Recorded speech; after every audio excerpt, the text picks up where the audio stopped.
Aujourd'hui, nous avons l'honneur d'organiser la deuxième journée nationale de l'industrie sous le haut patronage de Sa Majesté le Roi Mohammed VI, que Dieu l'assiste, qui nous avait donné comme orientation lors de la première journée d'aller la faire dans les régions. Et quel beau signal de la faire dans ce campus de Ben Guerir, de l'UM6P, qui est un campus du savoir, de l'innovation industrielle, dans lequel vous pouvez voir énormément d'innovations marocaines desquelles nous sommes fiers et que nous accompagnons. L'industrie marocaine a franchi plusieurs paliers. Aujourd'hui, elle a un chiffre d'affaires de 800 milliards de dirhams. Elle emploie plus d'1 million de personnes, mais ça n'est qu'un début. L'avenir est prometteur. Sa Majesté le Roi, que Dieu l'assiste, nous a tracé les voies de l'avenir qui sont la souveraineté d'abord, pour objectif de créer des emplois pérennes pour tous et dans toutes les régions. Nous y travaillons, nous allons monter en gamme ensemble et nous mobilisons tous les efforts du secteur privé, du secteur public, des investisseurs, des innovateurs pour faire en sorte que cette nouvelle ère industrielle puisse être un moteur de développement important et plus important encore, une forte dynamique de création d'emplois pour l'ensemble des Marocains sur l'ensemble du territoire national. Nous sommes ravis aujourd'hui d'accueillir la deuxième édition de la Journée nationale de l'industrie sur notre campus ici à Ben Guerir. Ça démontre l'engagement de l'université d'accompagner le secteur industriel sur toute la chaîne de valeur, que ce soit la formation, la recherche, l'innovation, l'entrepreneuriat. Aujourd'hui, c'est un témoignage du secteur public et privé par rapport à tous les efforts fournis par l'UM6P ces dernières années pour doter le pays d'une souveraineté technologique à travers les différents laboratoires, à travers les différentes formations que nous avons mises en place ces dernières années. Comme vous le savez, en fait, l'industrie est un moteur de développement. Et Sa Majesté a beaucoup insisté sur le besoin de développer la souveraineté industrielle. Et dans ce cadre-là, comme vous le savez, au niveau du ministère de l'Équipement et de l'Eau, nous avons énormément de chantiers qui sont aujourd'hui en cours de mise en œuvre et qui portent notamment sur la problématique du dessalement de l'eau. Et dans ce cadre-là, nous avons une réelle opportunité pour développer l'industrie de l'eau au Maroc. Et nous sommes très fiers de constater que l'université Mohammed VI a réussi à développer donc un nouveau type de membrane et aussi des pompes qui pourront être utilisées dans le domaine du dessalement de l'eau.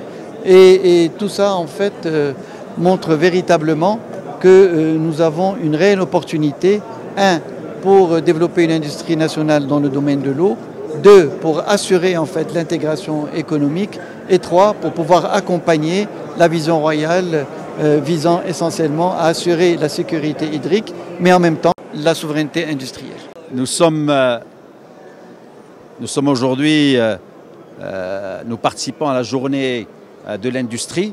C'est une journée extrêmement importante parce qu'elle amène le secteur public, le secteur privé, les entrepreneurs, l'écosystème, les ministres ensemble pour discuter de l'avenir et discuter aussi des difficultés. Et il faut reconnaître que le Maroc, sur ces 20 dernières années, a fait un saut extraordinaire dans la construction d'une industrie moderne, tournée vers l'export aussi, qui résiste, résiliente, durable. Mais nous avons encore beaucoup de défis. Et je peux en citer quelques-uns. Le premier défi, c'est de sécuriser l'initiative entrepreneuriale. C'est-à-dire aujourd'hui, c'est très compliqué pour un entrepreneur de commencer sa boîte et de la faire grandir. Donc il y a beaucoup de barrières administratives qu'il faut enlever. Nous, on a dit il faut supprimer toutes les autorisations, les remplacer par des cahiers de charges, d'accord, à part bien sûr dans les secteurs vitaux importants. Deuxième des choses, il faut que l'entreprise devienne plus compétitive et donc il faut qu'il y ait un choc de compétitivité.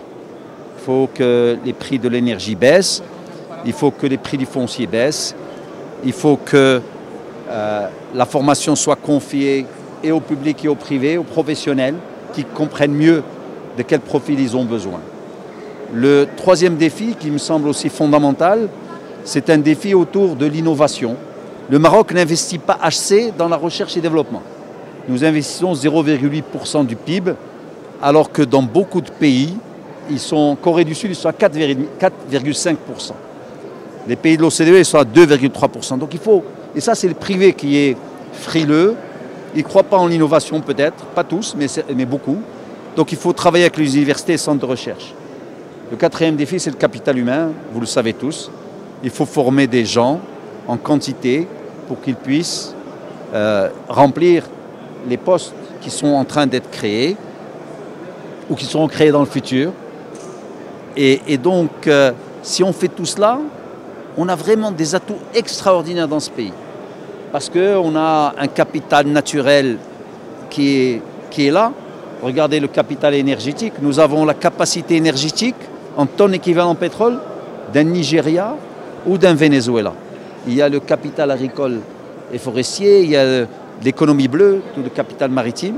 Il y a aussi le capital immatériel. Nous avons beaucoup de jeunes qui peuvent être formés pour aller dans le digital, pour aller, je dirais, dans l'offshoring, dans tout ce qui est industrie créative, culturelle.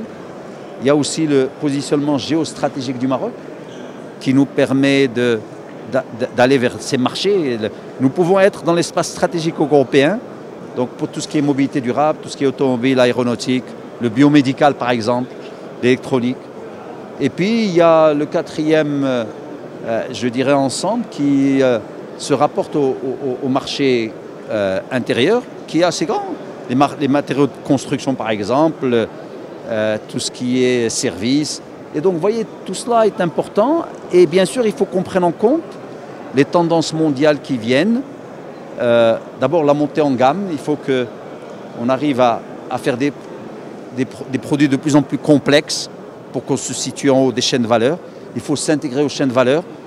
Il faut décarboner l'industrie. Donc tout cela, si on le fait, si on a confiance entre nous, en nous, dans l'avenir, je pense qu'on peut réussir.